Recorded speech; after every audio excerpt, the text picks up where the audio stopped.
নবী সাল্লাল্লাহু আলাইহি ওয়াসাল্লাম বলেছেন চোখের বদনজর এমন সত্য যে একটা উটকে এই রান্নার ডেকচির মধ্যে ঢুকাই ফেলতে পারে।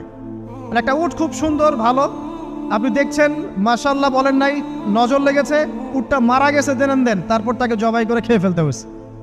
একজন সাহাবী গোসল করছিলেন, গোসল, এটা হাদিস সহিহ, এই আলেম ওলামা যারা আছেন তারা জানেন যে এই হাদিস সহিহ। একজন সাহাবী গোসল করছেন, তার গায়ের চামড়াটা খুব সুন্দর ছিল, একদম স্কিনটা অনেক সুন্দর থাকে না এমন কিছু মানুষ।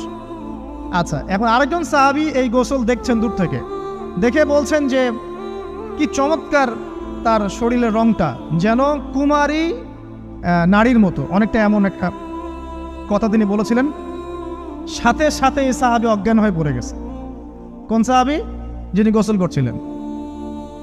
এটার আপনি কোনো ব্যাখ্যা দিতে পারবেন না তো, এখানে কোনো সায়েন্স দিয়ে বা মেডিকেল সায়েন্স দিয়ে আপনি কোনো ব্যাখ্যা করতে পারবেন না। একটা ব্যাখ্যা দিতে পারেন, কিন্তু কেন সেটা হলো সেটা আপনি অ্যান্সার খুঁজে পাবেন না।